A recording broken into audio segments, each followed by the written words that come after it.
Hiya, hello, how are you? Welcome to another Project Healing Waters special edition. This just in. Hey, how's it going, everybody?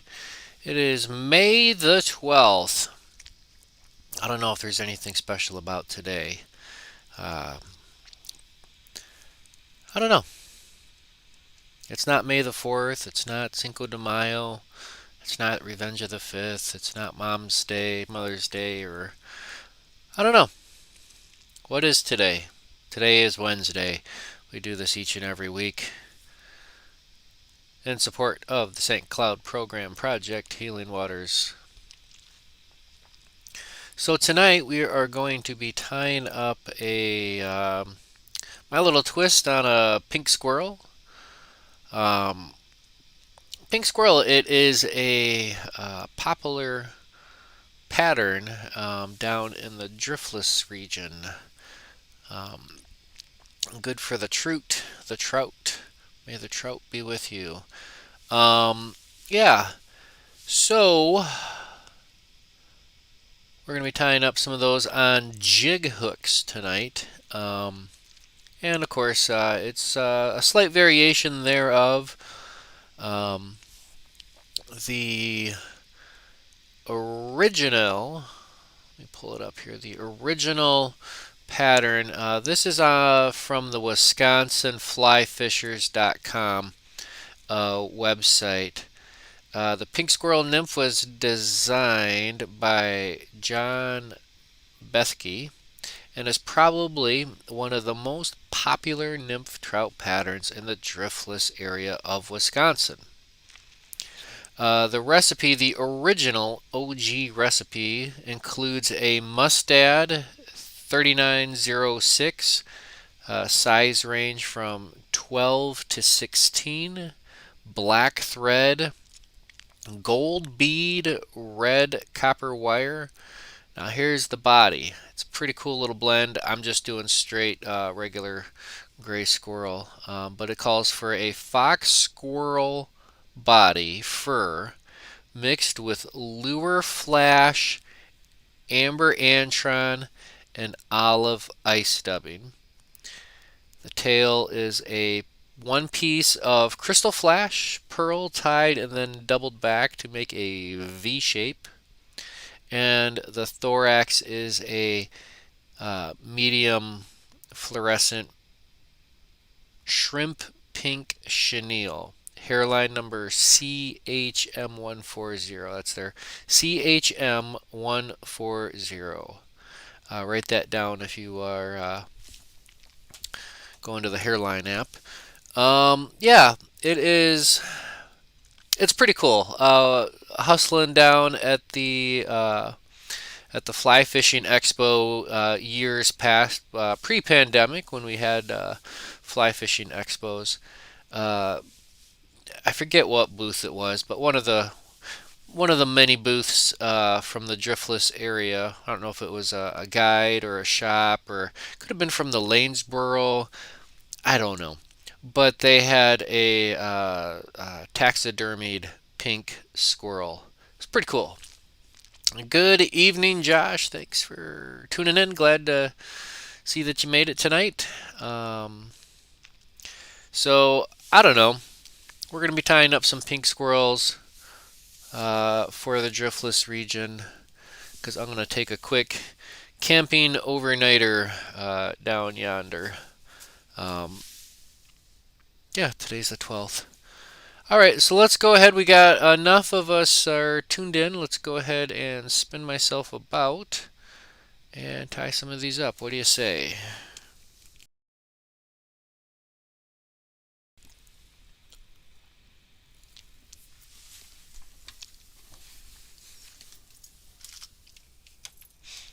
All right.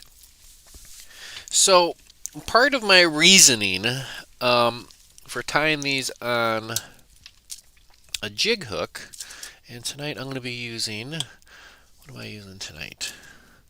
I bounce around a little bit, but we kind of stay in the same general lane. We've got size 14s and 16s.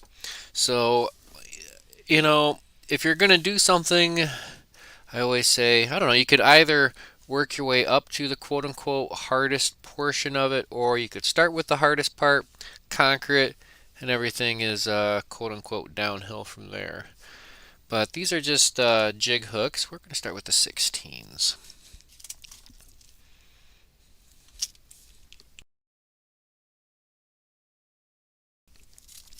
So, how is everybody tonight? We see Josh in the house saying good evening. Who else do we got? I always like to know who's watching, to the best of my ability without being creepy stalker guy. So we'll let our handy dandy vise help us out here. Hold that hook, and the bead I'm using is a slotted 3mm, and these I have kind of sized out for a general range of 14 to 16s. So I guess both hooks will stick with the same. I could bump it up to a bigger bead. So it's just kind of, there's no hard and fast rule as to what size you got to put what where. So let's go ahead, and this was what I say, 3.0, 3.3mm. We'll start off, we'll put the slotted end towards the rear. That helps to get it past the gap and down the bend of the shank. So recipe called for black thread, and you guys know me, I like to march to the beat of my own drum sometimes, and I really like this purple. It's a pretty cool purple Vivus. Vivus. Let me know if I should zoom in at all, or if this is a good viewing angular. But we'll start our thread right behind the bead, and trim off the tag. And my usual disclaimer, this is how I tie it, or how I'm tying this one tonight. I might tie it different next time, who knows? But it's never the be-all, end-all. Please experiment with many, many sources. So I am adding a little bit of lead-free wire. You'll see some people, they will take and do some wraps and then jam it up behind their bead. There might not be even using a jig hook, but this is a .0025, and I'm just going to take this, jam it into the back of that bead, lock it down up front, and right about even with the tip of the hook. That's soft wire, I can give that the little helicopter off. So I just added a small little booger of wire in there. It's not too chunky. Recipe called for a red wire, and I am plumb out of red wire. Closest we have is a hot orange. So let's go ahead and tie this in. I like to just kind of start this on the side, kind of in where that lead-free wire is, and then we'll just walk that down all the way to thy bend.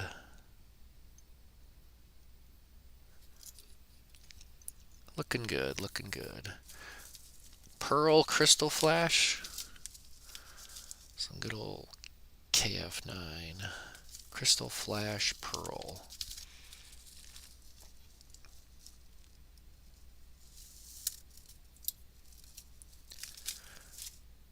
We've got one strand, and we'll be able to use this one strand pert near all night.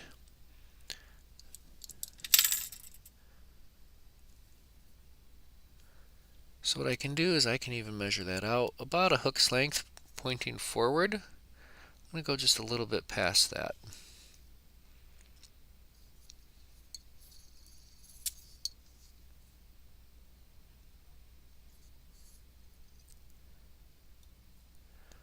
Oh, come on, right on top. Here we go. So, a couple wraps, and we'll fold it back.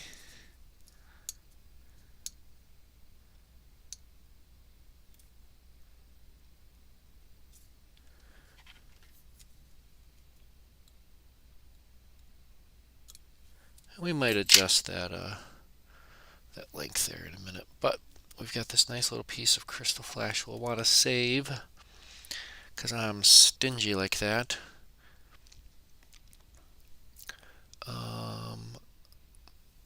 So this is my first time really tying these on camera. I tied some a while back, but I wanted to, or I had some in my fly box from way while back. So I watched some videos on how to tie these, and by golly, oh, I found my red wire. So we'll see what's the difference between the hot orange and the red. We'll do the next one with the red, now that we found our red wire. I knew it was somewhere. It was underneath my stretch tubing, which I pulled out for a different project. Alright, let's wax our line. A little dab of wax, a little bit of low-tack wax right on the thread.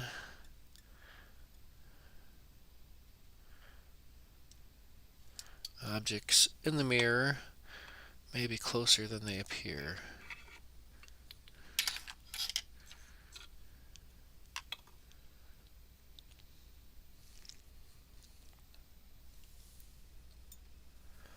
Alright, let's get our... So, I called for a squirrel blend with some amber antron and olive ice dub. Well, I don't have that blend. And I didn't have the materials to make it, so we're just going to go straight squirrel. And it's going to take us a couple of goes at it. This is a real fine dub. But what do we know about dubbing, folks? Less is more or less. So I'm just going to get this started. I'm going to end up adding a little bit more because it doesn't go on quite as easy as I would like it.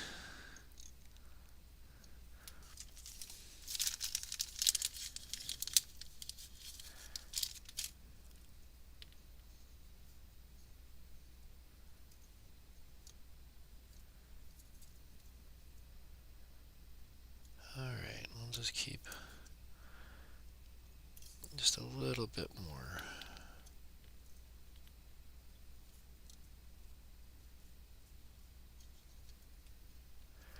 And with your dubbing, you just want to pinch and roll that one way. You're not trying to warm up your fingertips or anything like that. Alright. Basic little scruffy dubbing body is what we were looking for there. Alright, I'm going to take my wire. I'm going to go one wrap underneath that little tail. Little 2 pieces of crystal flash.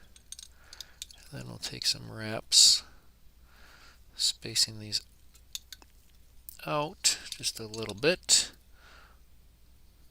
So probably 1, 2, 3, 4, maybe 5 wraps of wire, at least on these 16s. Secure that down up front, and we'll use our nippers. Bada boom, bada bing. Alright, so I don't know exactly what product code color this pink chenille is, but by golly, it looks just right. And compared to this other chenille that I have, just a little bit smaller, a little bit finer. Alright, so here's a little trick I'm going to do for my chenille. Pick an end. I'm just going to strip the fuzz off. but I'm going to go just a little bit more than I normally would. So we got the inner core of the thread of that chenille. Set that on top. 1, 2 wraps. Now watch this. I'm going to take my threads from the chenille, pull forward, and cinches the actual chenille body up to that thread. So you get a nice close connection. The body of the fuzz goes right to where we just tied this in. Trim off our thread. Let's go 1 full wrap.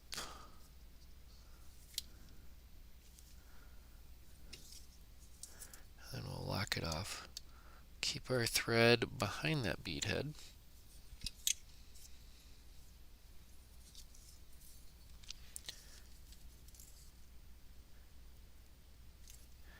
So we know that we tied in up top. So we know we're getting at least 1 full wrap around. Alright, let's finish this with a nice whip finish between the chenille and the bead.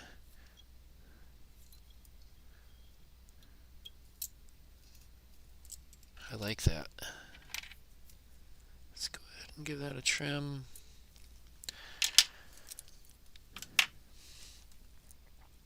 And part of my reasoning for the jig is I'm going to be fishing this with my 10 cara rod, and it's almost like a check nymphing if the way I'm envisioning this being fished.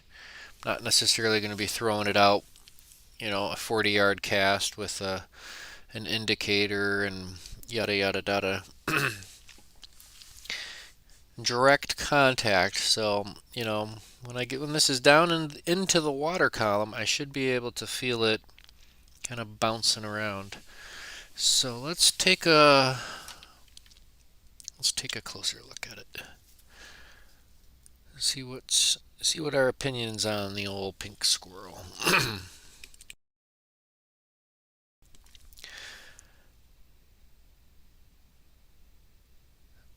So I think we successfully made the V.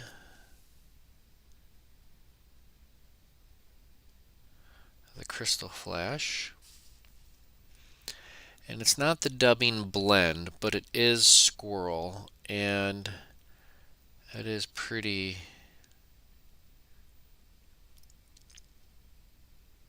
buggy. What do you think? I think that'll just smash them. So let's try. And this is with the hot orange wire. You kind of see that hot orange. So a fly this small, and I don't know. We're using a colored wire in there for a reason, and I think when we tie it, we just want to make sure we're methodical in our operations and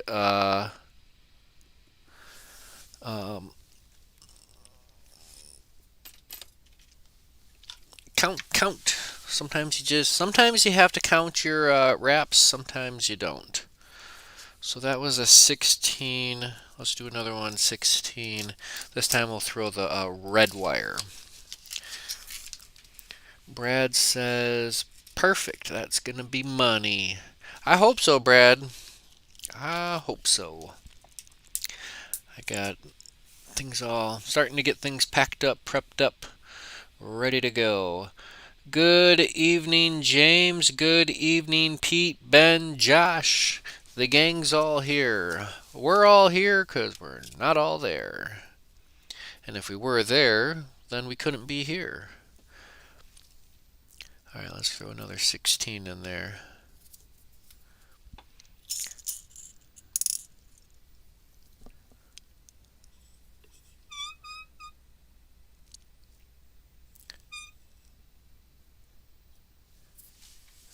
I don't have the best of eyes, and if you have to, sit there and practice putting beads on the hooks. If you only do it every so often, you're going to lose your touch. Um, if you want to sit there and prep a whole bunch of hooks and whatnot one day, it's a good way to go at it too. So again, we are using this is a jig hook. This is a R7 hook by our friends up north in Canada, Fly Life.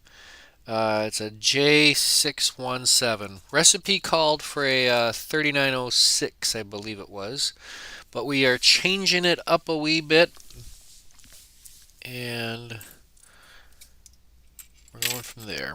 So let's start with our thread. Our bead is a 3.0 millimeter golden tungsten bead. That's a tungsten bead with a gold finish.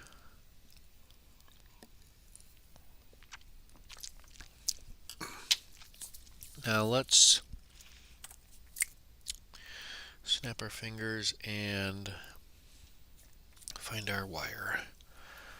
Add in just a little touch of weight to go with the tungsten bead, and it's going to drop like a rock. But we'll see if we can't help it along with some lead-free wire. 0.025.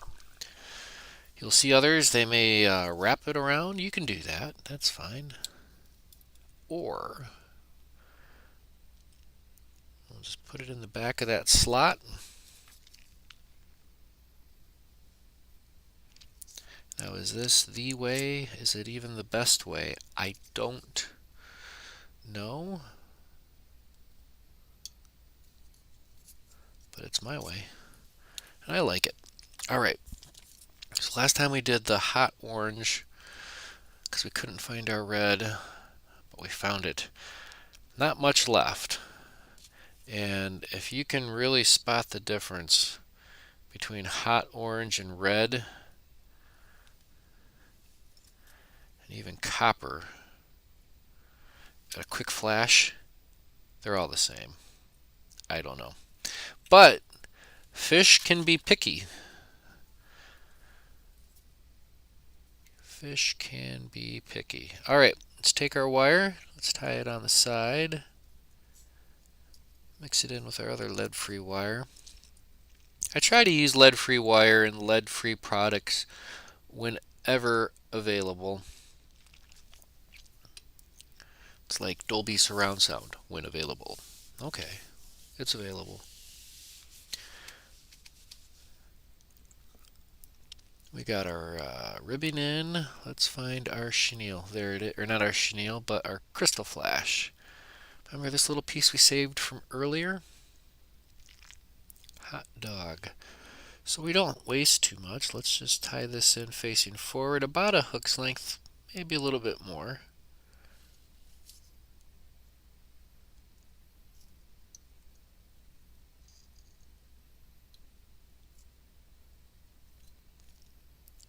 Fold it back.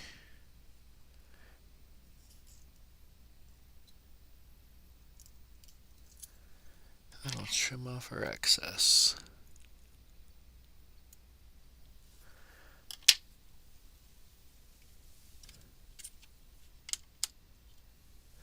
I have a magnetic or a whiteboard behind my green paper here, and I got little magnets. Who uses magnets on their fly tying bench? This is well, the bag was for a hackle gauge, but this is obviously some squirrel body. Before we get to our squirrel body, we must add a little touch of wax. Squirrel is slippery. I think squirrel is it's a very slippery fur.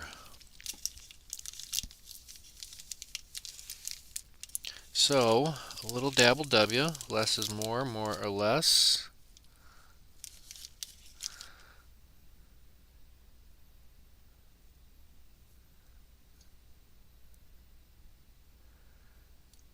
If you get it to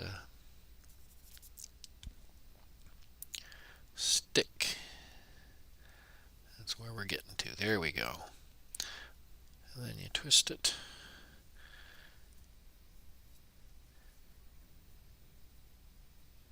All right.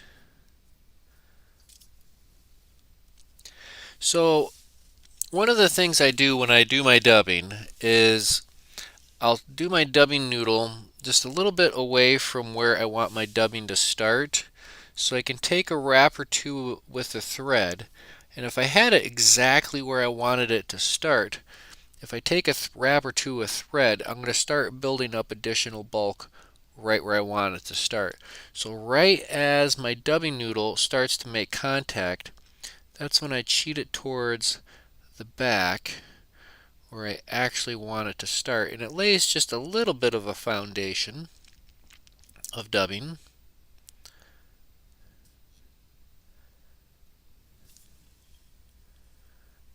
I need to go just a little bit more.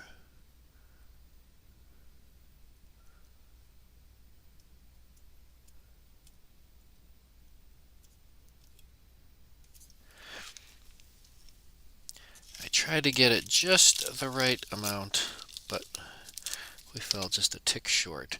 It looks a little puffy right now, but once you I need to add a little bit more wax. This just doesn't stick at all.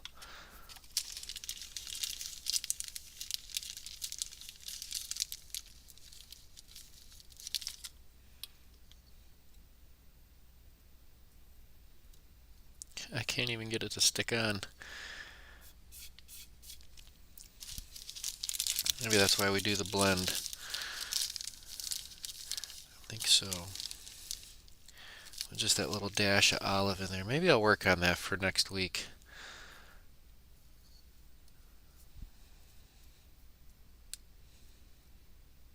There we go.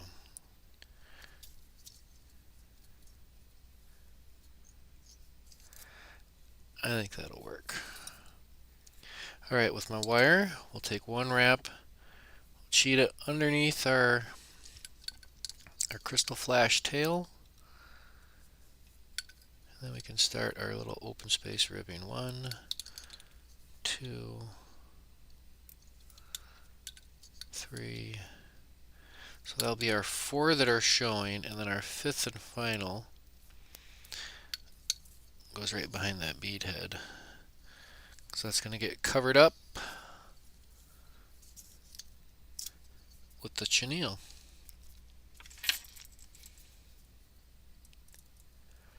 And we're looking for scruffy, at least I am. I'm looking for a little bit of buggy on this. Maybe not too crazy buggy, but buggy enough. Buggier the, I don't know, buggier the better. We like flies that are buggy because it's a fly. If your fly doesn't look buggy, then it better be a streamer.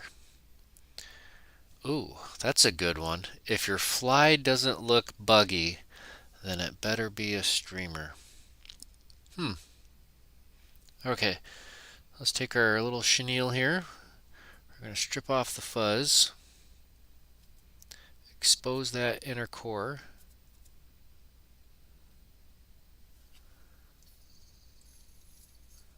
Let's tie this in. Gives us plenty of room.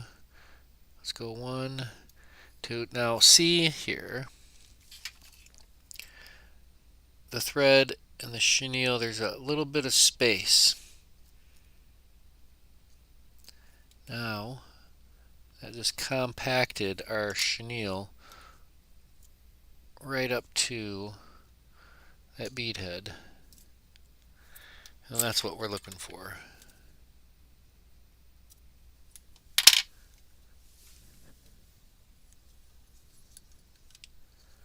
Okay, let's do our 1 full wrap. And then bring it up the side. Lock it off.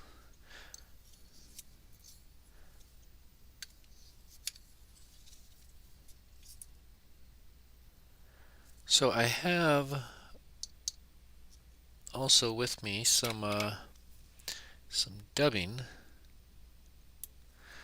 that I thought would make a nice collar as well. I have some hot Arctic snow, and that's a poppin' color. But the recipe calls for a chenille.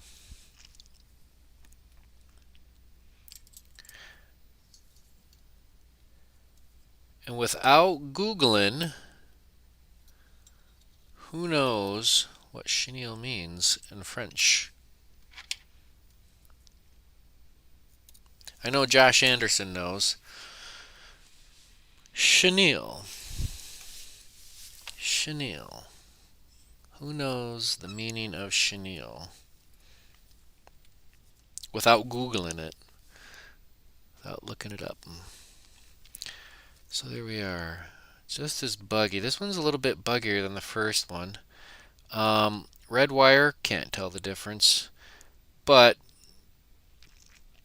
you know, a recipe has to have something written down.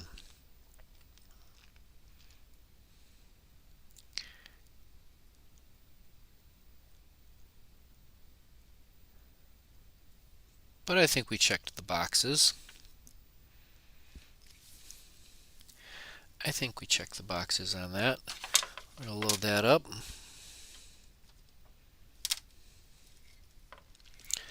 And I say we bump up the size. Let's try a size 14. That was a size 16.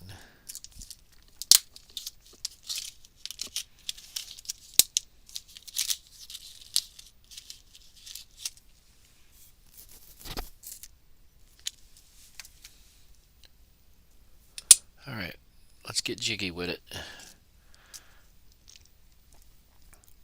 R7 hooks, actually it's a J7, jig 7. 14. Sometimes if you look at product codes long enough, it all starts to piece together. So I don't know. I don't know if I want to step up on the bead size or not. Kind of like I don't want a big monster bead head on there.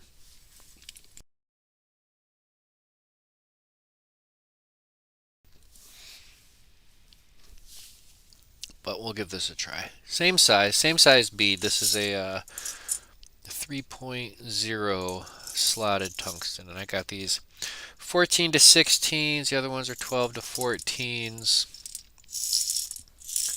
I don't know. We'll tie one with the small one, and then we'll try one with the bigger bead. But I think this is going to be just fine.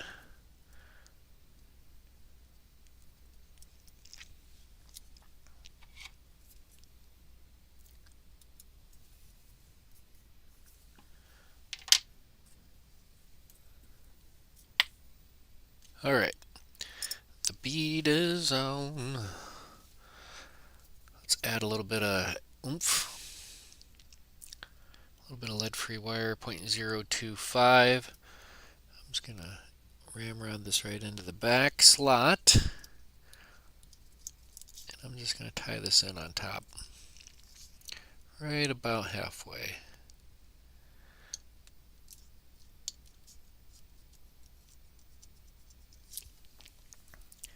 I don't think I'm going to experience too much fluid dynamic resistance of this going to where the fish are.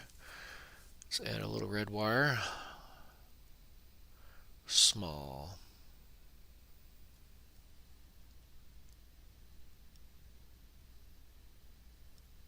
Oh my gosh, my neighbors are so loud.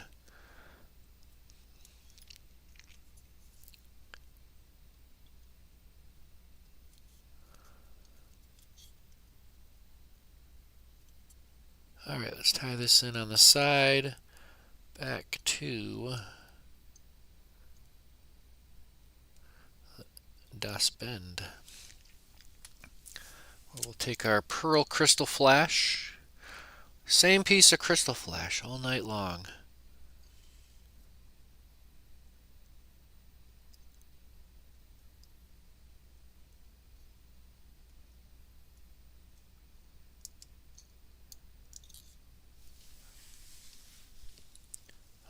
1 second, folks. I have to put you guys on a quick standby. Hold on. I'll be right back.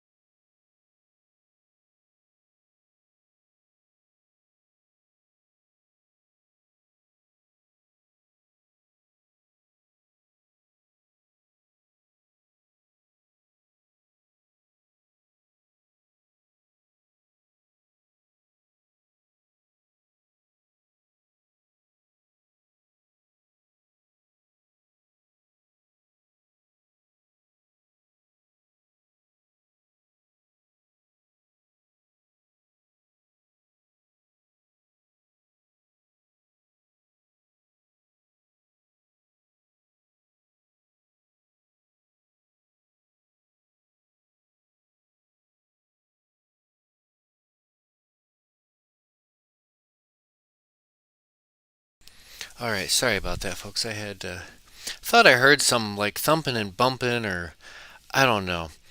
When you got PTSD and you're hypervigilant like I am, you don't like random noises. And what I heard was a random noise. Didn't like it. So, here we are. Back to our pink squirrel. Alright, let's go ahead and trim those about a body's length I have on those.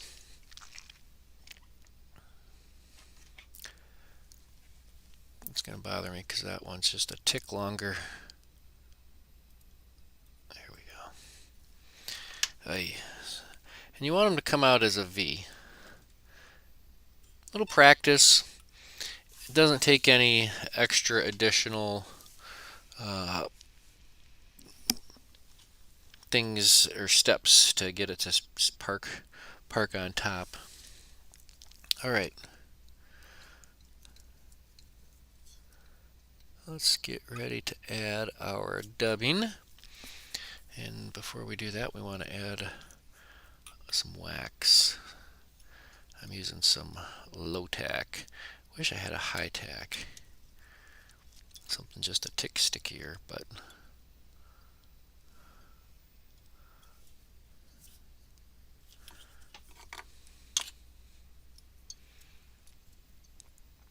all right, let's grab our squirrel. Squirrel.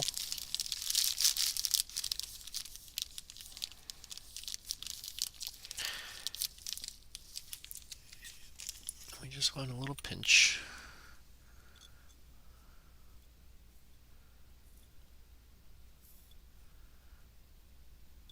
You know, my problem is it's sticking to my fingers more than it's sticking to the thread.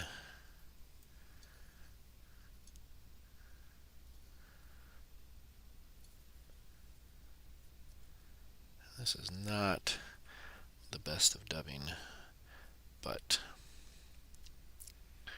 with persistence. All right, we got a little bit. We'll just get it started. Take her to the rear. Okay. At least we got it started. I thought I had some goopier, stickier wax. Let me try this.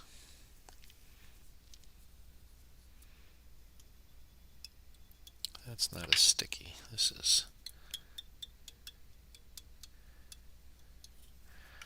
Maybe we'll just try putting on our wax just a little bit thicker.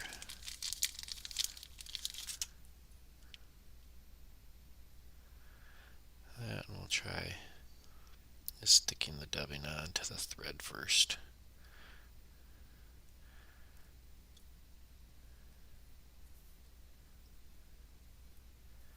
Yeah, that's nice.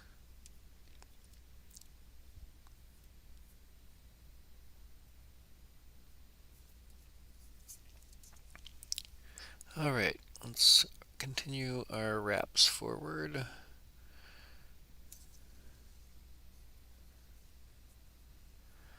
And we'll add more if need be, as we do.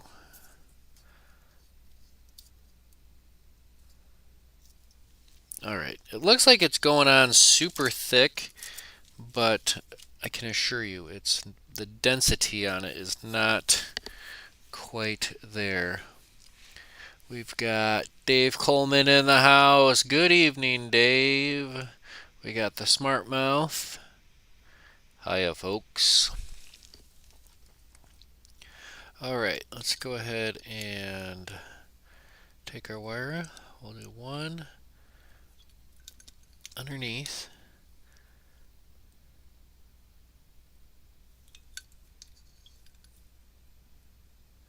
And let's go 1, 2, 3. French for 4. And French for 5. I don't know 4 and 5 in French. 1, 2, 3. I know 1, 2, 3. So if I ever get stuck in Paris, I'll be riding the 1, 2, or 3 bus. Look out.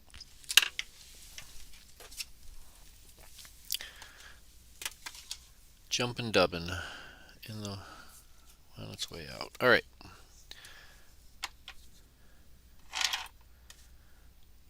Let's take our chenille. We'll strip off a little bit of the fuzz.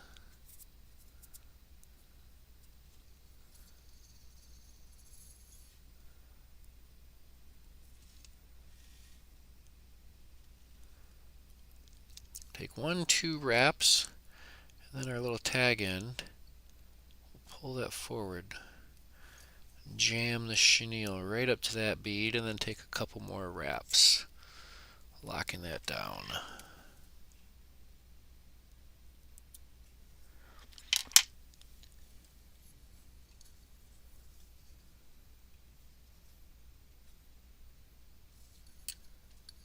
One full wrap. And it's like you're almost locking it off on the side or the rear, not even quite up top. In fact, it is on the side, almost on the bottom.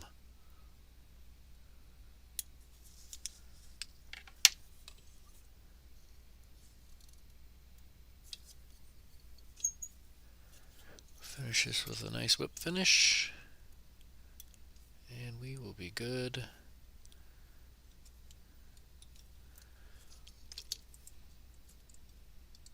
Good to go.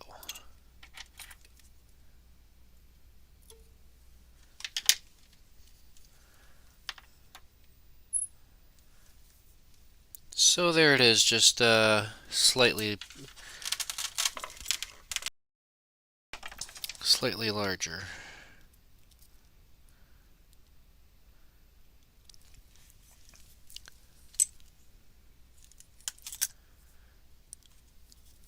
Let's take it in for the inspection.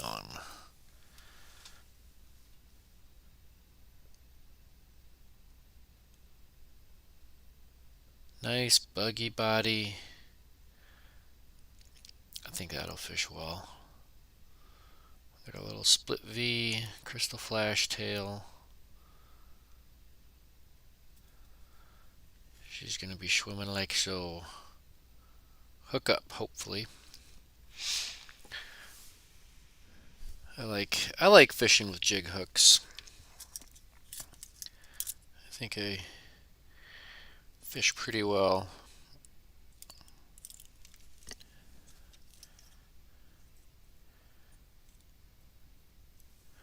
So here's the one I tied with dubbing as our collar.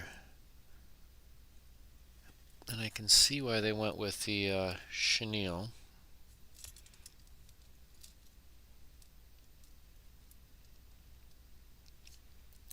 But by golly, I think that'll work just fine, fine, fine. Let's do another one in 14. Partially because I already have the hook out.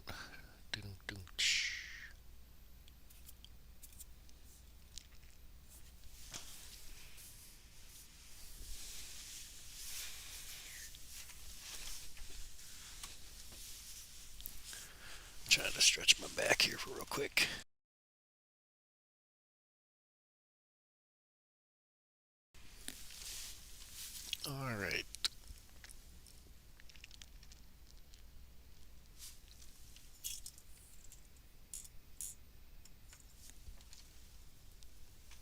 Sticking with the same bead. No, we said we were going to try one bead size bigger.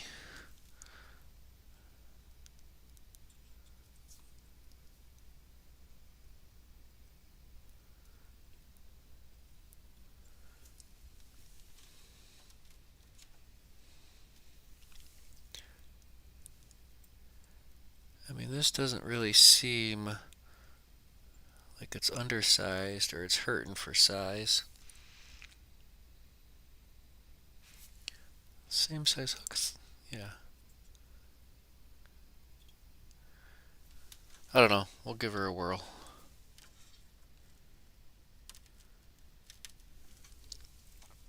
Give her a whirl. That's Ernest's last name. Ernest P. Whirl.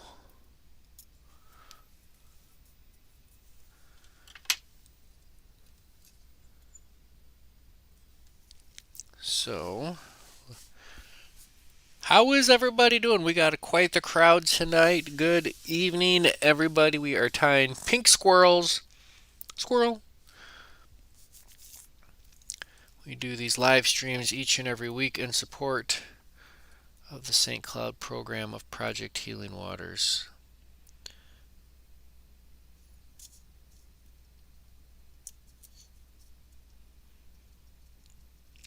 Let's take this a boot halfway.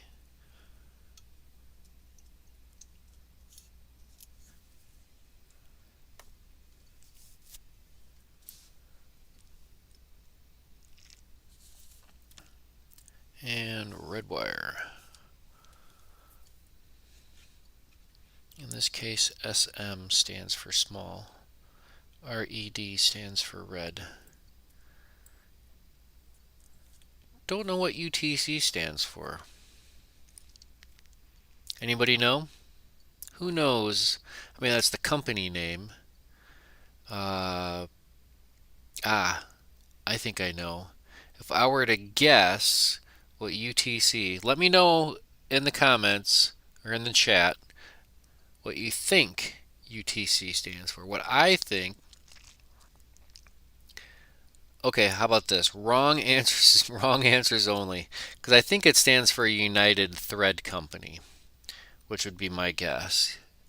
United Thread Company. But if it's not United Thread Company, what is it? What do you think? I don't know. I like those things you see sometimes on Facebook. It's like wrong answers only.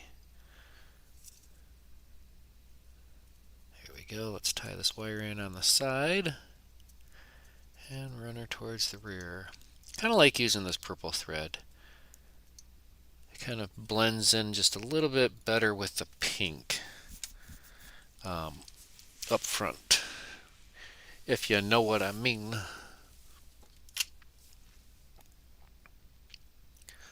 Let's take our crystal flash, our single strand, a little bit more than halfway, because we can shorten it up if need be. Fold her towards their back.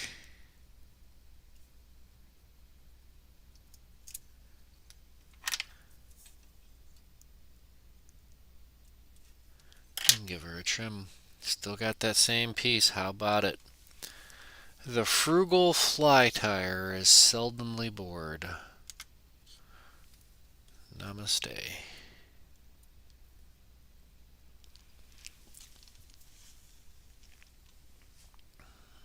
Alright.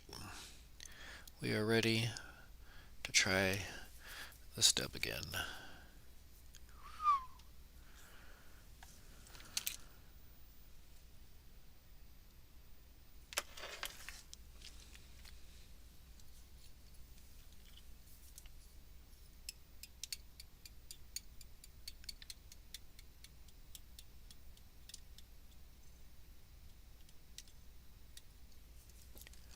Alright, getting squirrely.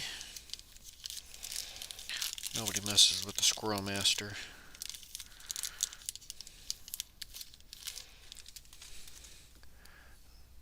Alright.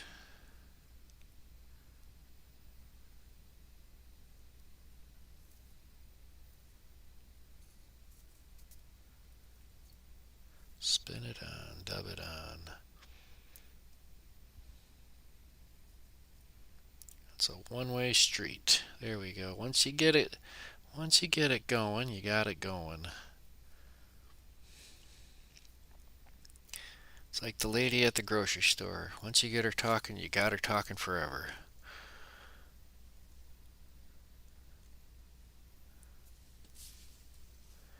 You know those chatty Cathys.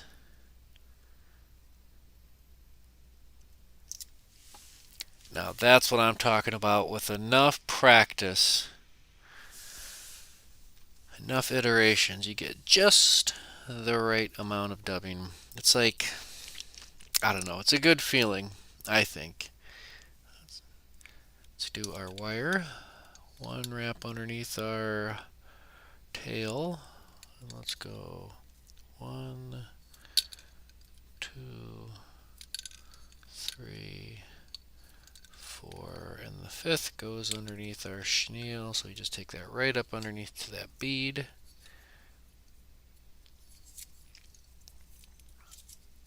And we don't necessarily want to crowd that collar area with material, because we're going to be putting the chenille there.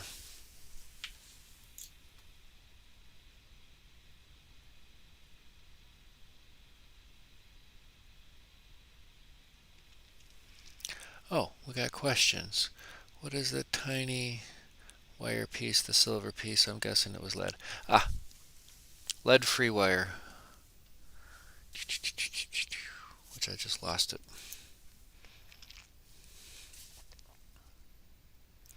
That's on the furthest inside.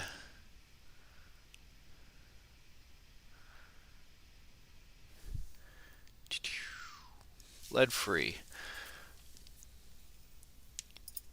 You can get the heavy stuff. You can get the lead. But there are, more and more areas you're starting to see must use lead-free tackle. And you don't want to be the guy fishing with lead in your tackle in a lead-free tackle area. Don't be that guy. Why would you want to be that guy? Give yourself a little bit of a tail on your chenille. 1, 2, and then we can cinch that up. Pull it forward. Let that jam and bind right behind that bead head.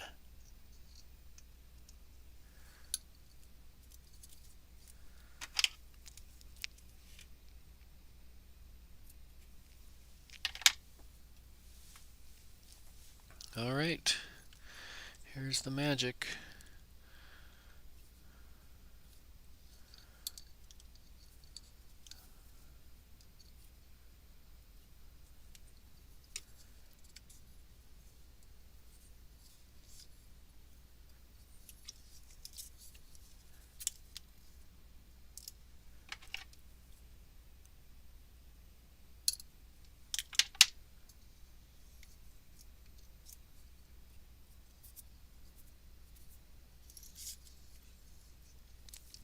Quick finish.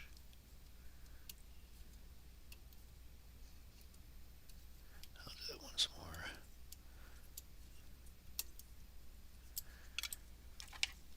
Felt good.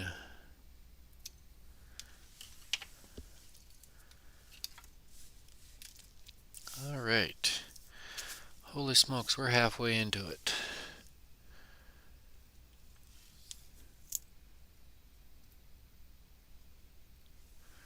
So there's our pink squirrel and a 14 with a little bit bigger of a bead. Let's grab the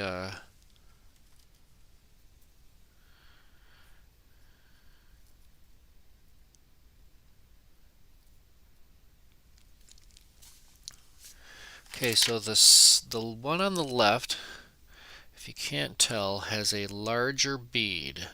Same size hook. The hook is the same.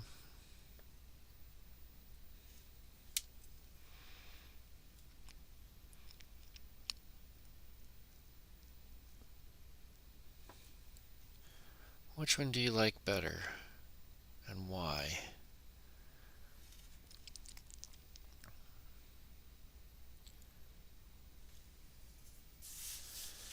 Because with the smaller bead, it's essentially tied pretty close to that 16 proportionate wise, but it's got a bigger hook. I don't know. As long as the hunters need to use lead with the ammo, I'm fine with it. Yeah, no kidding. No kidding. I mean, you see them policing up. Now, I don't know. I'm trying to think about at a gun range, target range, policing up all the extra brass on the floor that, they want to sweep that all up and recycle that and scrap that. Police up your own brass. If you're leaving a big pile of brass behind, shame on you. Alright, so we got 2 big and 2 small tied. These pink squirrels, I tied the other 2 earlier, just kind of warming up. So what do you think? I think I might want to tie a couple more. I think I just did a silver, a regular. I didn't have the red wire out yet. But I think I'm going to do a few.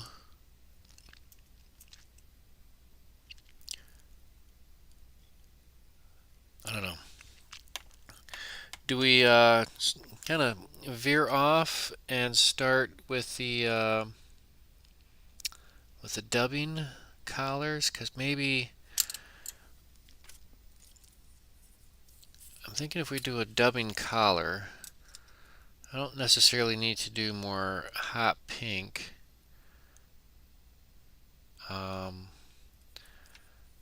We've got these bright colors, so I'm thinking I'm going to try one, maybe a yellow, hot yellow, but it's not a chenille. Maybe we could try it. Check our chenille cachet and see.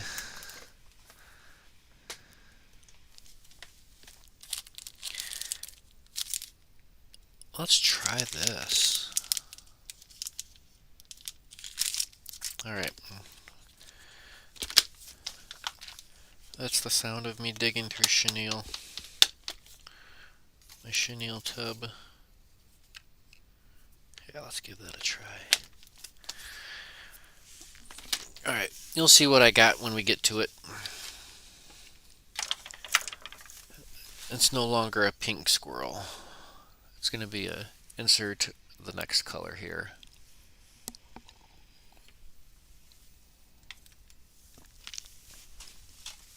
Alright.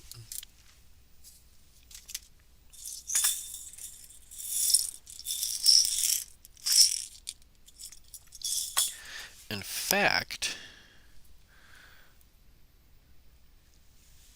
usually it's kind of, I don't know, with the flashiness of the gold bead. I also have a black nickel.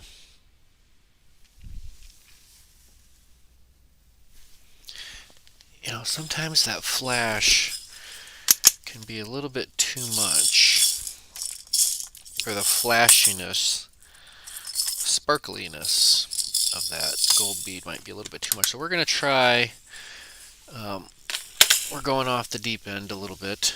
Not off the deep end, but off the beaten path. Let's go back down to our 16s. I like these better in the 16s. I think they're going to fish a little bit better. It's amazing, the mentality, because it's like when I'm tying bass flies, I can't tie a bass fly big enough. I mean, big flies catch big fish, right? So do small flies, but worky dorky. Let's go to our size 14 to 16s. That's a 3.0. We're going to do a black tungsten on this one. Black tungsten bead.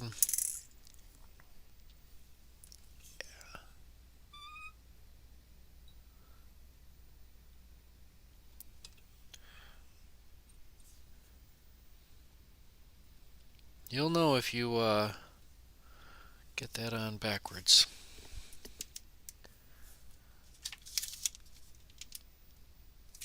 Mm, let's stick. Let's stick with our purple thread, even though we're changing colors of some of the other, or chenille. I think it'll be all right. Only one way to find out. All right. Let's take our lid-free wire.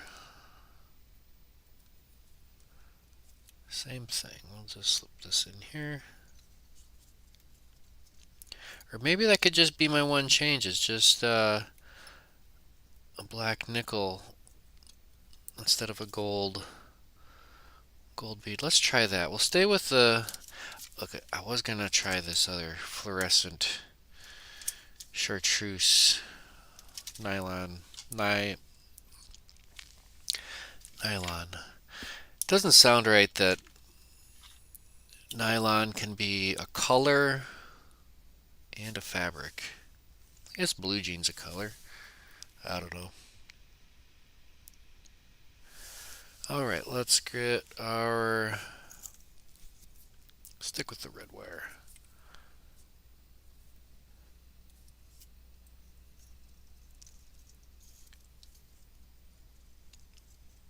On the side with our ribbing wire.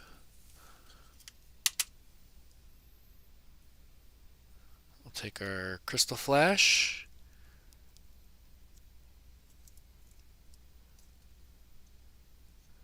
Fold it back.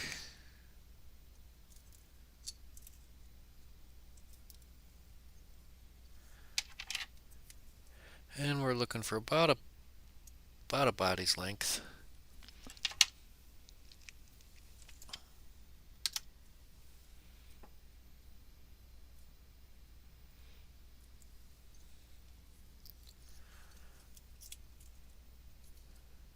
I think that'll serve our purposes just fine. A little touch of wax.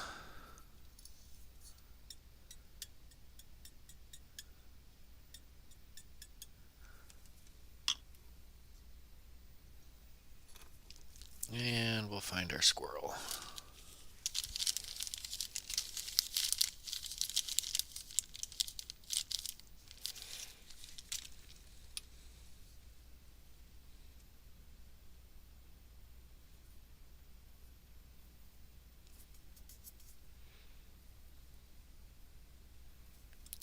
Pinch and twist. Pinch and twist. Once it gets going, then you're golden. There we go.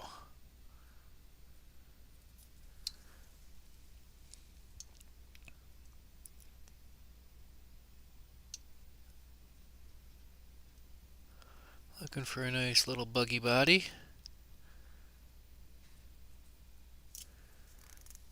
Just a touch more.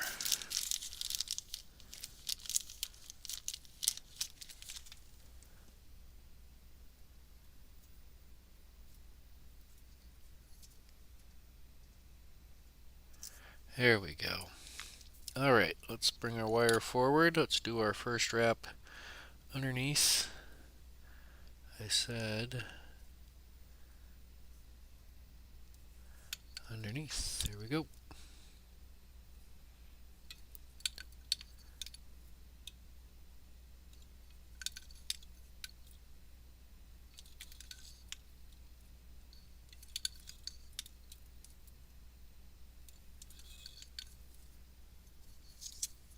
Lock off the wire.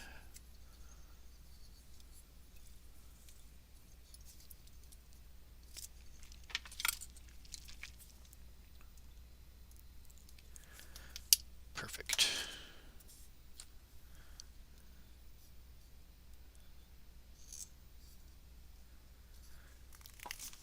I think that's looking fantastic. Nice and buggy. Alright, we're going to stick with the same chenille, at least for a couple of these.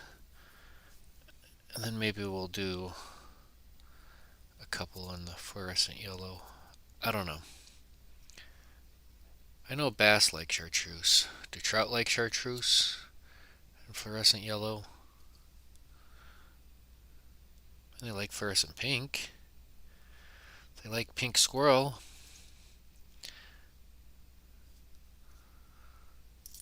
You tell me, I don't know.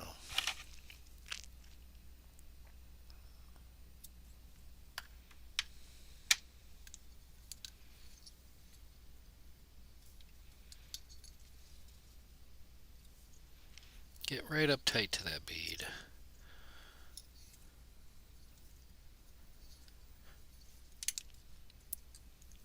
And because you just take a wrap and a half, basically, of the chenille, a little bit of this goes a long, long way too.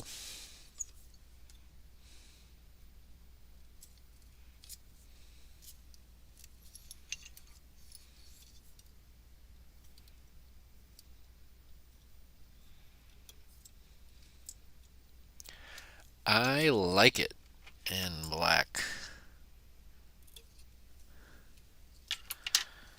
I really like it in black.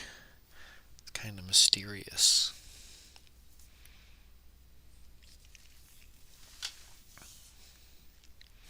I said focus. I think that'll work.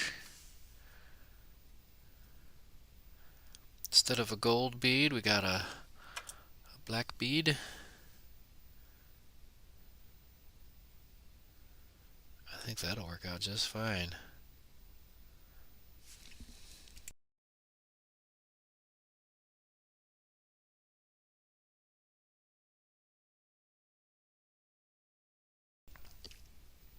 All right.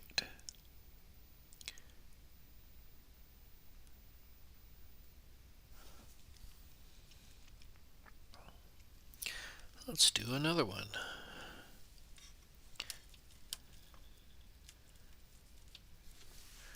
These are going to go right directly. They will not pass go. They will not collect $200. These guys are going straight to the fly box.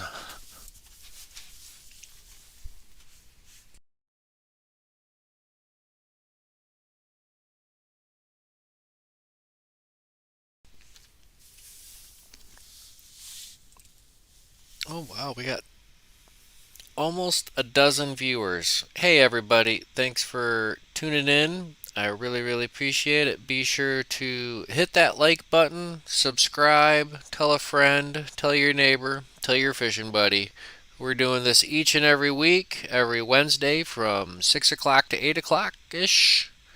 And we also do a coffee hour first thing, well, not first thing, but Monday mornings. If we did it first thing, I don't know how many we would get tuned in if we just started live streaming when I first woke up. I was up at, I don't know, 5 o'clock this morning. Keep on keeping on with our size 16. I like these. I like them better in 16s. I don't know if I could do this in a size 12. It'd be huge. Oh, maybe they like it in 12s. R7 jig hook. Like I said at the very beginning, the 3906 is what the recipe calls for. Um, but, you do what you can with what you have. And if you feel like you can go off the beaten path just a little bit, like putting on a black tungsten bead instead of a gold tungsten bead, hey, maybe that's all you have. And if that's all you have, then go for it. Fish ain't going to tell you no. Well, they might tell you. They may or may not tell you. Always listen to the fish. They have the ultimate authority. I mean, I'm glad everybody chimes in and says, "Oh, that looks nice," or "That looks fishy." It's very much appreciated. But we all know it's up to the fish. But I don't know. There's something to be said about a good fly. a good quality tide fly. Doesn't have to be the prettiest. As long as you got good quality behind your work, I think that's what really matters. Let's go not quite halvesy, about halvesy. That was a .025 lid free. Find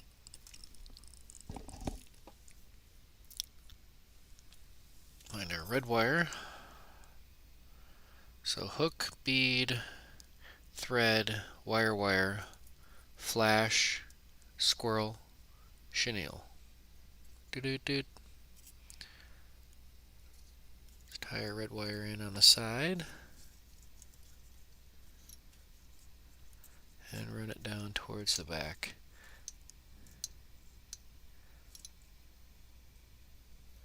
Right to the bend, where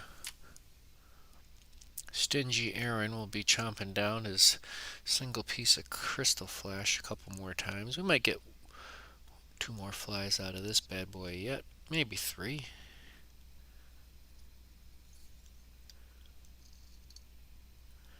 Tie that in on top. Fold that back. We'll make our little V. Alright, I'm just filling in that little gap right there. Beautiful. Alright, we'll trim this at about our hook's length. Conveniently, we measured that out prior to. I don't think we're gonna make it. We're never gonna make it.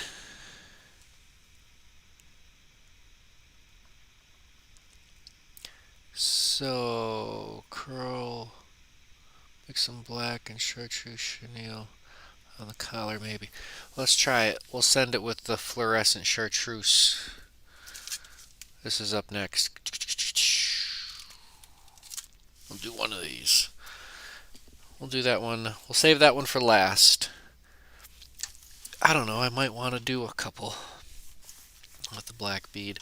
That's the thing, is you start going down the squirrel hole, the rabbit hole, you end up, oh gosh, well, I got to have a couple of these in this variety and a couple of these in that variety. What if this works better and that one doesn't? And then you have one. Then you have one, and it is just the hottest fly you've ever had, and you have one. And then the stump comes, or then the rock comes, and then you're, ugh, what do you do? You do the best you can.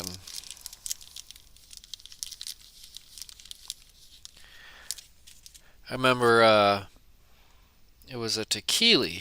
I had one last tequila. I was out fishing for bass. I had one last tequila fly in my box, and I tied it on, and I was like, this is it. I haven't caught hardly anything all day, and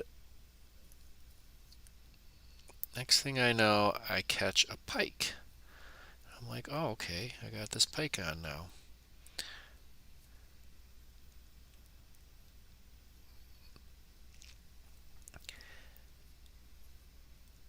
I land the fish, I let it go, and I immediately I'm super excited because I finally caught something for the day, and I start fishing again immediately. I didn't check my line after that big old toothy critter got a hold of me. And that was it. One cast, and I think it went into the tree line behind.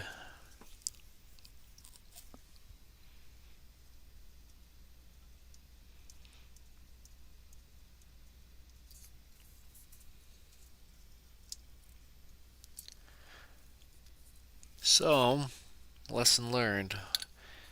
Catch a fish, check your check your line. You might need to retie, especially after a toothy critter.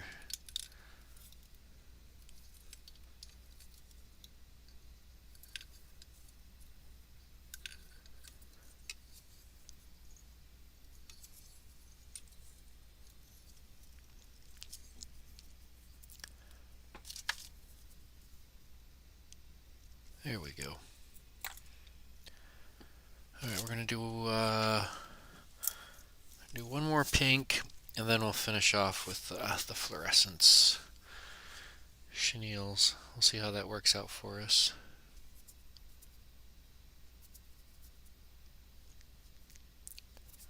So my little trick with the chenille is give it a little bit of an extra long pigtail, whatever long enough for you to grab. 2 reps, 1, 2, then pull it forward. Cinch that up.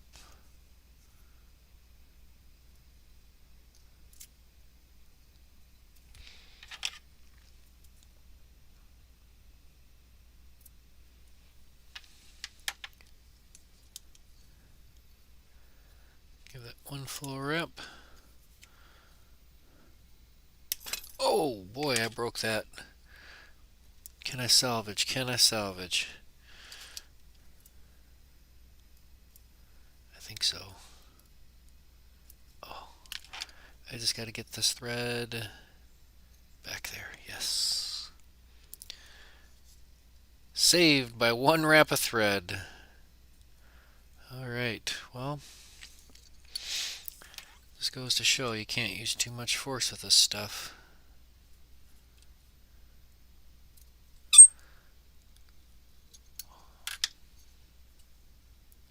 I think I just bopped it off. Oh.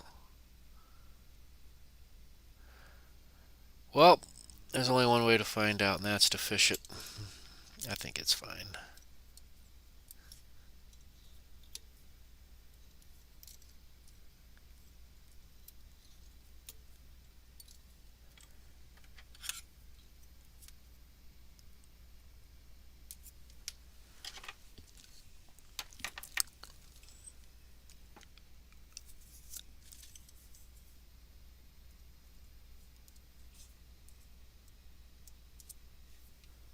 Hot dog. I think we're onto something here.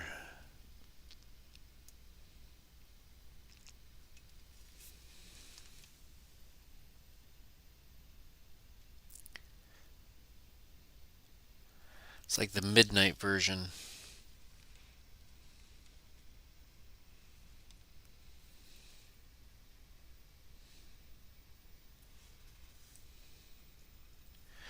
Here we go. So that is,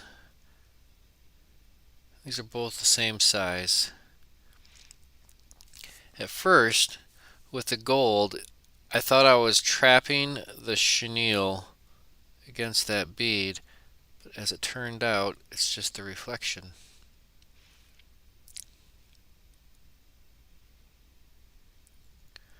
What do you think? I think the gold and the black will be just fine.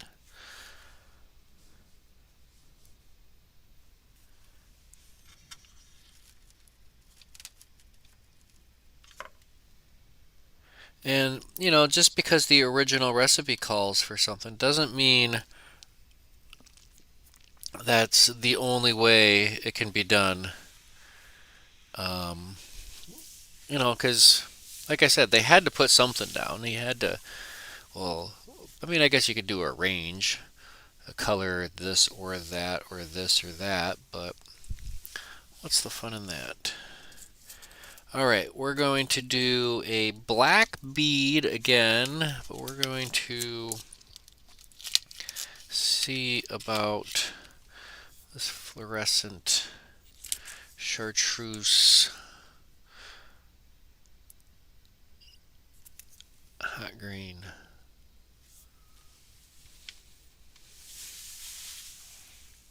If you know what I mean.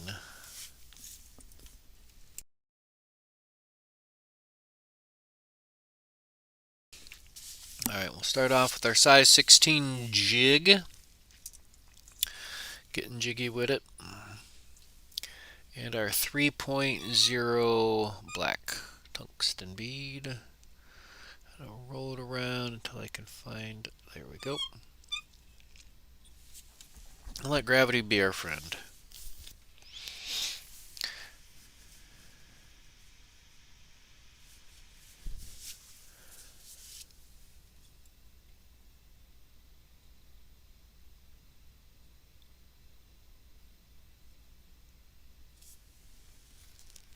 Alright, who is ready?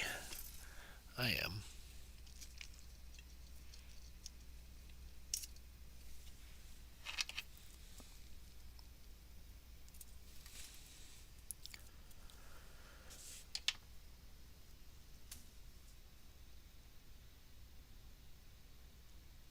Wire. Sometimes I just stare. I stare off to my bench and I'm like, what am I even looking for? Let's go for some of this lead-free, some diet wire. Diet wire. I like that. Some diet wire. Nobody would know what we're talking about. If you said you had some diet wire, what would they say? Like, what is diet wire? Lead free? I don't know.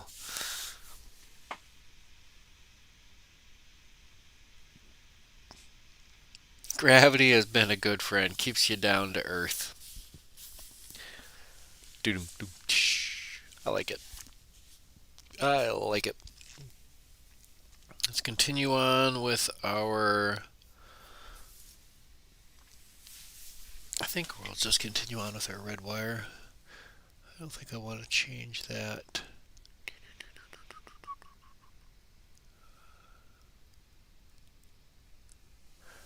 Nope.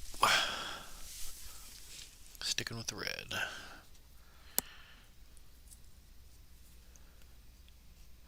Small red wire. Tie it in on the side. We'll work our way towards the rear. Right about there. Maybe one more wrap. That's nice.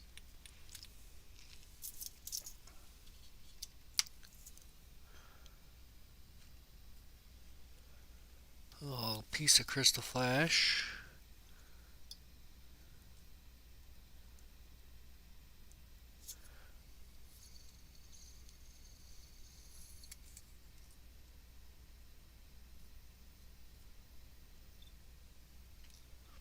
Fold it back. I just have two little strands. Two little strands. Maybe just a tick shorter. Nice. I think we're going to get one more out of this if we don't lose it.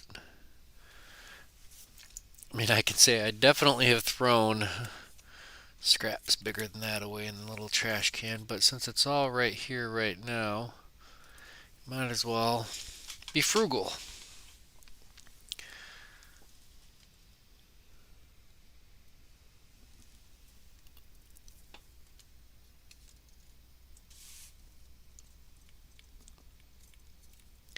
Clean up that ledge a little bit, and then we'll add a little touch of wax.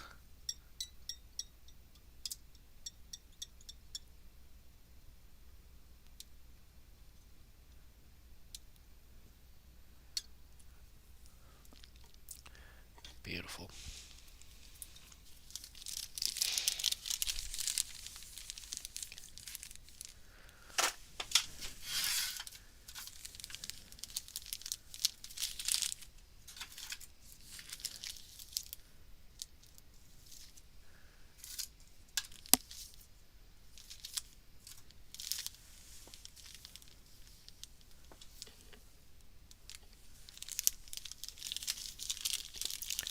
Little dab a dub.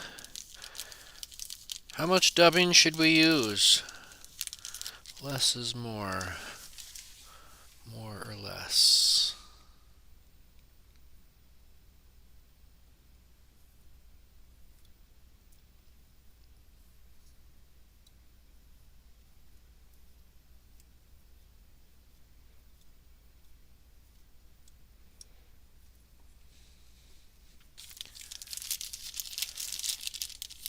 always reapply if need be.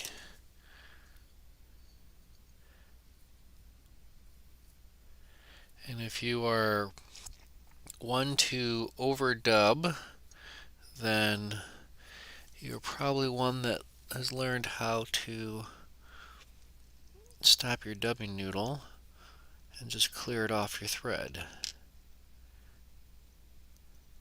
Now when I say more, too much, that's just too long of a dubbing noodle. You never want to, sometimes you can end up with too long of a dubbing noodle.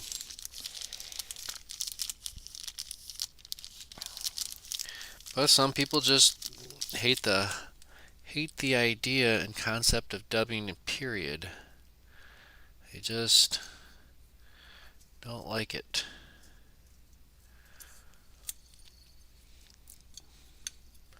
Think of the world you're missing out on. Let's do one wrap underneath our tail. Then we'll continue an openly spaced spiral, working our way forward. 1, 2, 3, 4, and big number 5 right behind that bead. And that's just how it works out for this, for me, for my operation. You might do 6, you might do 3, you might not do any.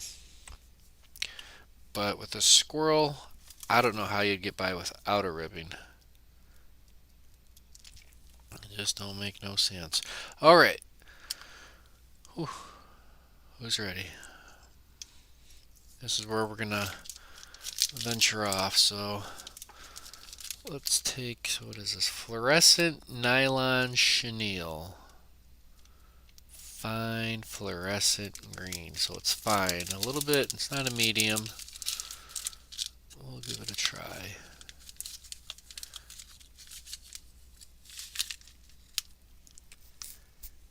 Same as before. We might do 2 wraps. Strip off the fuzz on that chenille.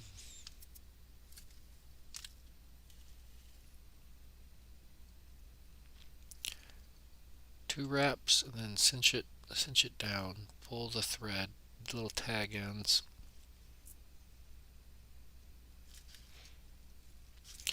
And then you can lock it down.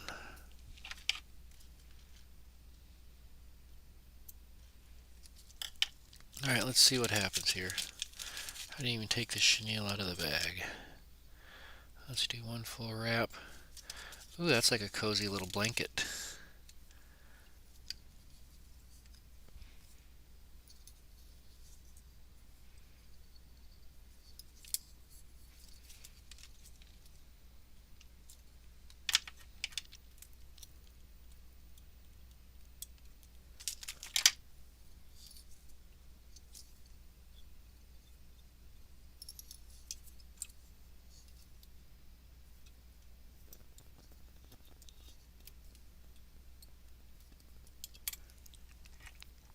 Alright, let's check this out.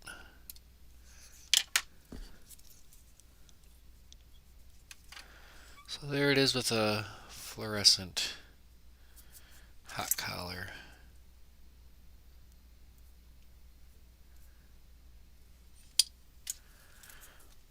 I think that's a pretty stellar variation. So this is not a pink squirrel. Hashtag not a pink squirrel.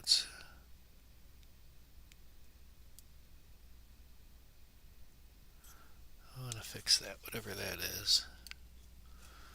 A piece of junk.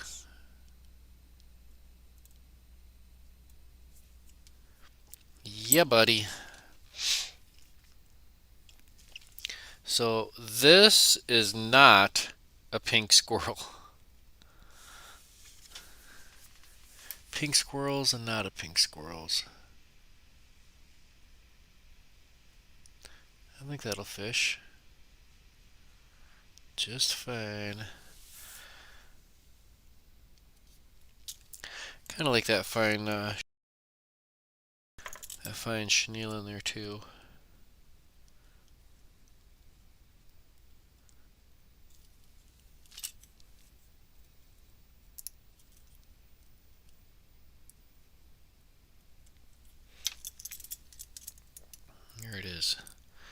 with his buddies.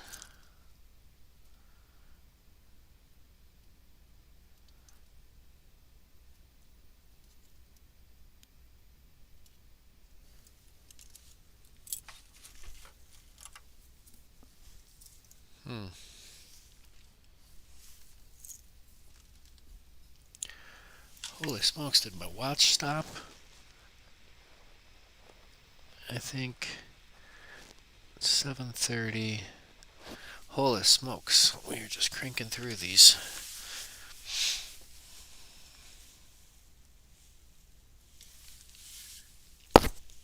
Let's do another one just like that. Let's do another one just like that. Size 16 hook. Size 16, so 14 minus 16 gives us a S 3.0. S is for slotted.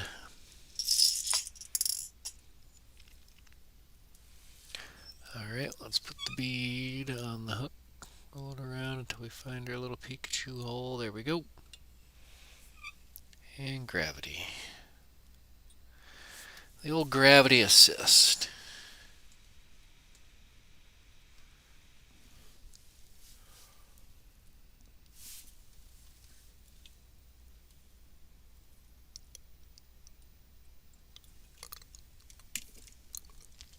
Alright, we'll situate that right up front. Bada boom, bada bing.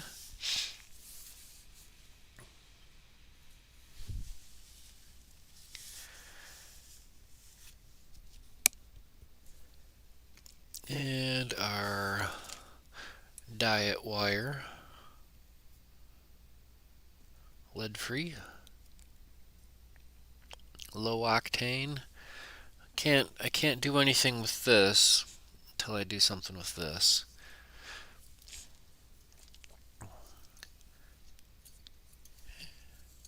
We've been getting by with the purple thread just fine. Fine, fine, fine, if you ask me.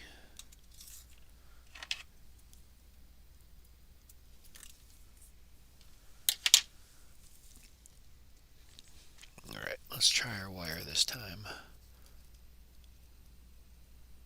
Put it right in the slot. Now you could twist it if you wanted, spiral it on. That's okay too. But this, I don't know. I think, and this is my theory. This is my theory. Now, we'll have to let science and fluid dynamic people and whatnot, gravity mathematicians and whatnot.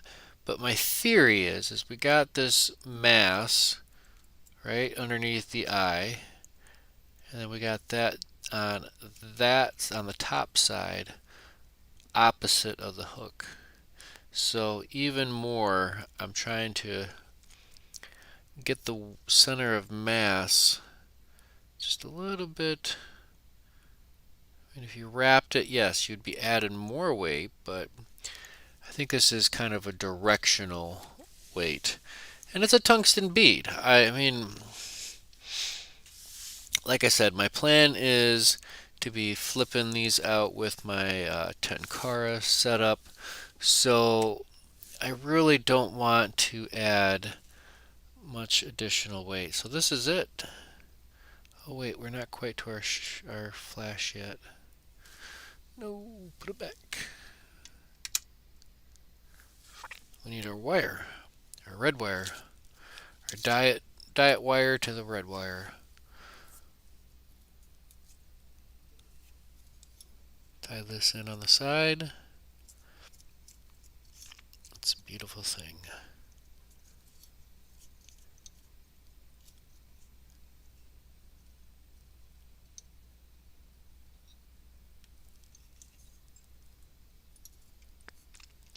Now let's go with this is our last little bit of crystal flash.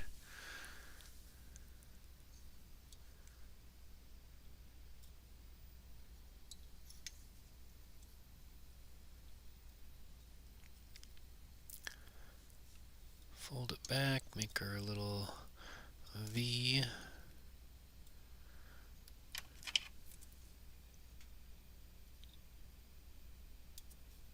Looking at about a hook's length. Pretty standard, right? Pretty standard for a tail hook. You can either look for a hook's gap for a length for a short tail or a hook's length. So it's either the gap, the length, or 2x the length, or a hook and a half. Those are generally the sizes of tails you come across. Very rarely you come across things that's twice the tail to the hook. Unless you're talking about a streamer, because then you got the business is happening up front and all the partying's happening in the back. Streamers, maybe like a bait fish. I'm thinking like a bait fish minnow. A minnow streamer is kind of like a mullet.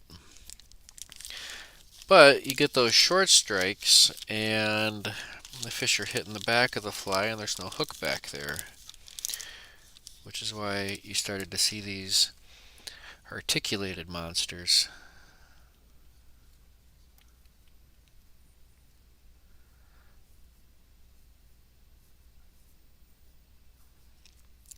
Well, the articulated hooks are, the folks got a little fed up with the idea of 7x long shanked hooks, 6x, 7x long shanked hooks. They wanted these super long flies to keep the hook at the back end of it, but the body was stiff and it wasn't given much of a swimming action in the water. Then they started articulating these flies, and then it was the game changer. I wonder what was do we got any senior fly tyers in here tonight? When did we start articulating these bigger streamer patterns?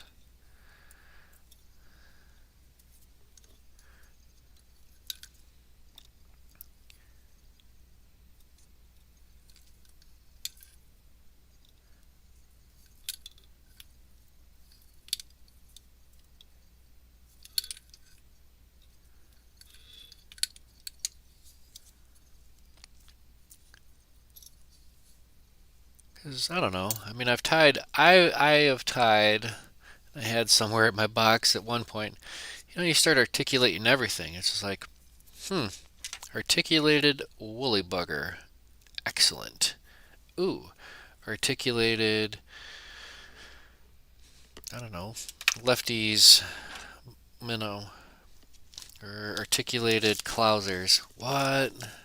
Articulated poppers. Wow. But if you're articulating things, then you're really typically, you're starting to get into bigger flies. But a small little articulated Helgermite or something like that could be gold. Could be gold. Alright, 1, 2 wraps.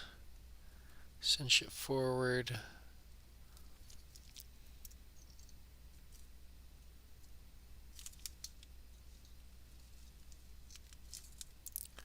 And then we'll trim off that little whisker tag.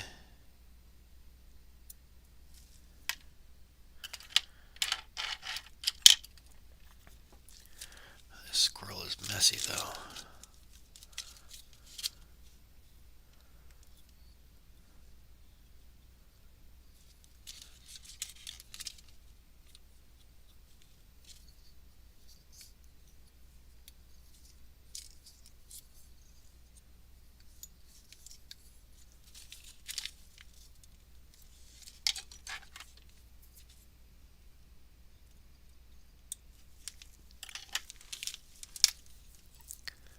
This is not a pink squirrel.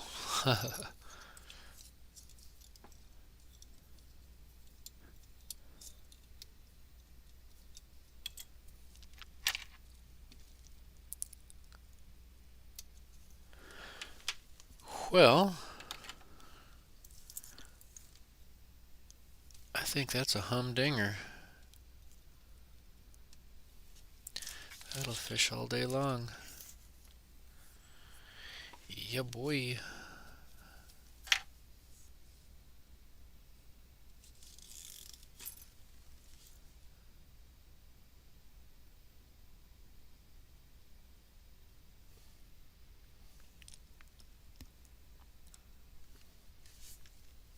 All right. I think I'm going to do one more back to the pink and the black bead. That way I just have 3. Oh. Hey Josh, have a great evening. You're probably already gone. See ya. Thanks for tuning in, bud. All right. Let's keep on keeping on with our 16.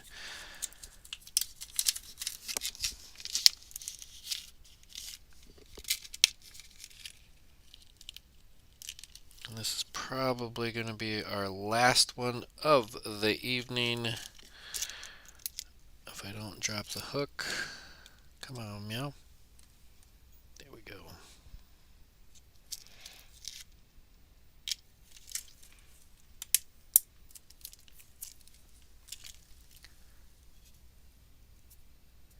I've got one more type of slotted tungsten bead, and the bead itself is fluorescent.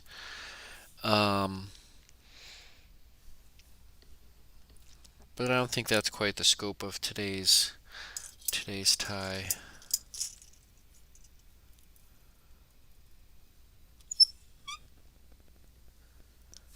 All right, let's get that going. Squeak, squeak. Anybody else have a squeaky vice? Talks to you, chirps.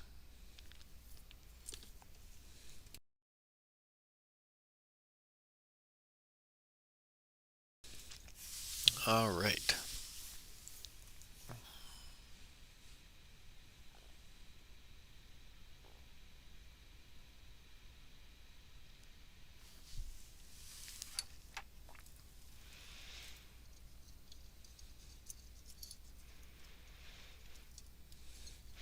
Oh, sir, you're gonna have to tie your own.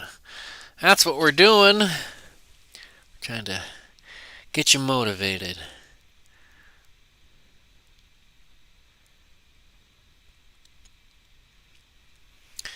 Well, there's only one way to make it a pink squirrel, and that's to make it pink. Pink collar. Otherwise, I was looking at these dubbings before I was messing around with the chenille. But yeah, any kind of chenille, not any kind of chenille, but you want it to be, a small. This is a fine, but oh, this is a wopsy. Yeah, it's just a matter of experimenting with some of the different colors. I can see, just a plain peacock curl in there would be a groovy little color.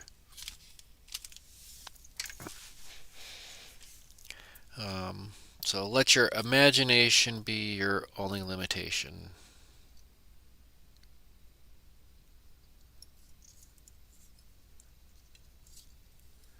Tie that in on top. We'll go about halfway.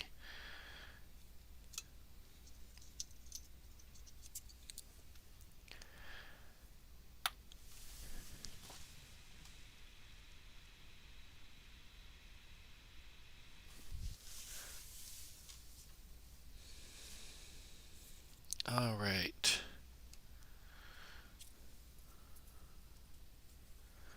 Red wire, red wire. If this was a bomb, this was the wire I would cut. Uh-oh, uh-oh. I'm going to back this up forward because I nicked my thread and you could see it fray. So I'm burying that weak bit. underneath some fresh bits. Yeah, that works. Oh no, we're all out of crystal flash. I mean, we used that one strand.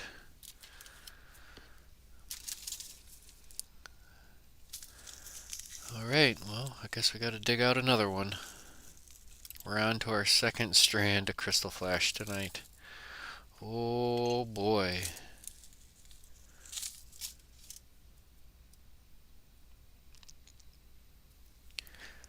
Tie that in forward.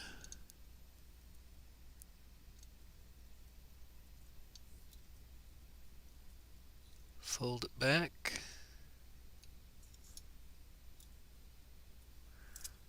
There we go.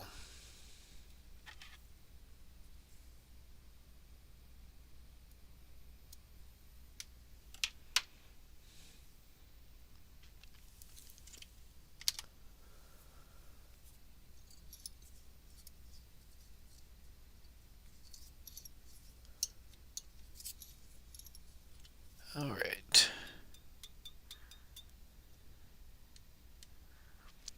Touch of wax. This is a low tack wax. I kind of wish with this squirrel, I wish it was a stickier, tacky, super tacky, but I'll have to make do with the low tack.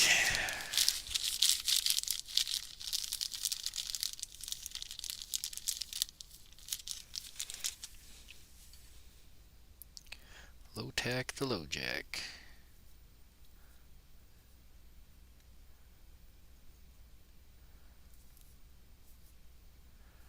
Come on, let's start it. Let's start it. There we go.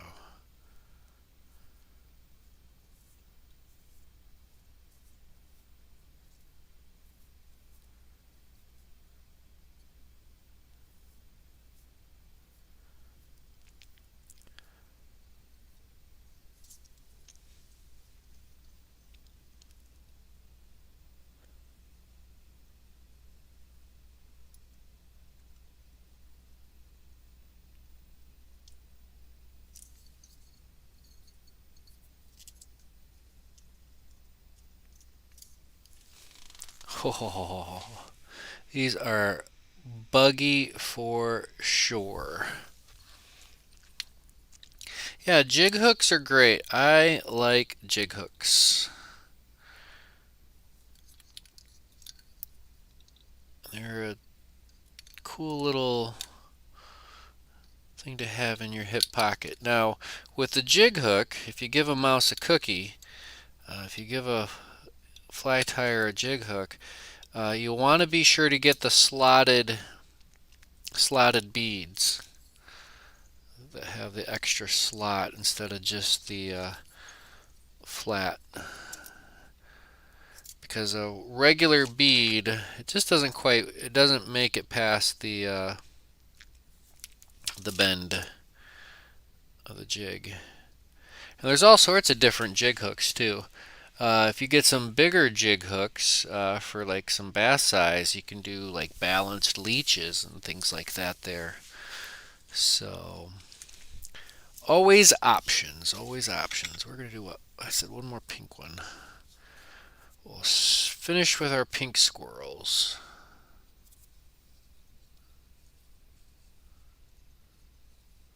Strip of the fuzz, couple of wraps, and then we'll cinch that down. And it pulls a little bit more of the thread out.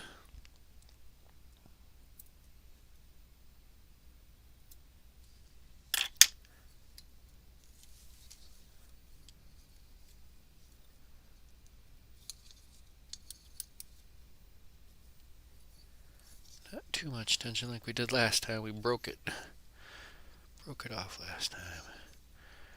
Didn't know our own strength. All right.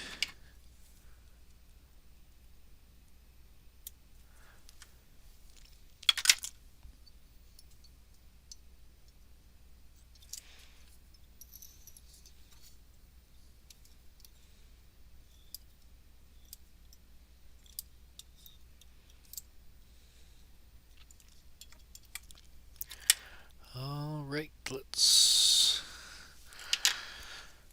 Doot. I like it. Gotta fix our tail,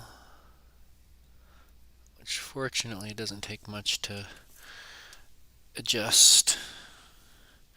You know, I'm just going to leave that one on there.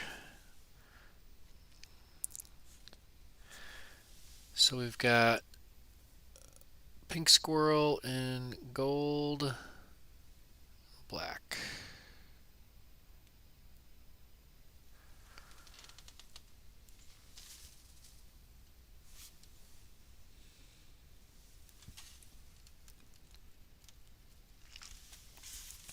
Let me know what you think.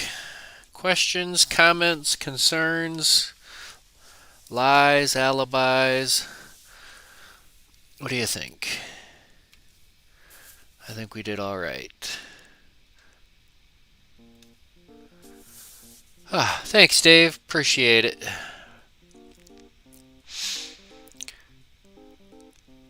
Thank you all for tuning in. Hope you had a wonderful time listening to me jibber jabber.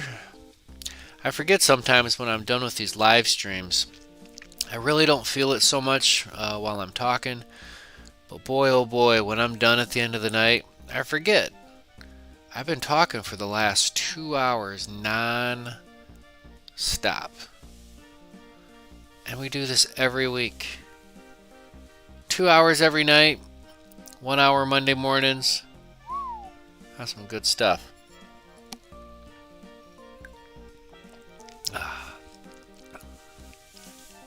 Cold brew tonight. That's what we're drinking. Coffee, vanilla. All right. Thank you all for tuning in. Thank you for watching. Please stay healthy out there. Please stay safe. Happy tying? Yeah, sure, you betcha. Tight lines. Peace.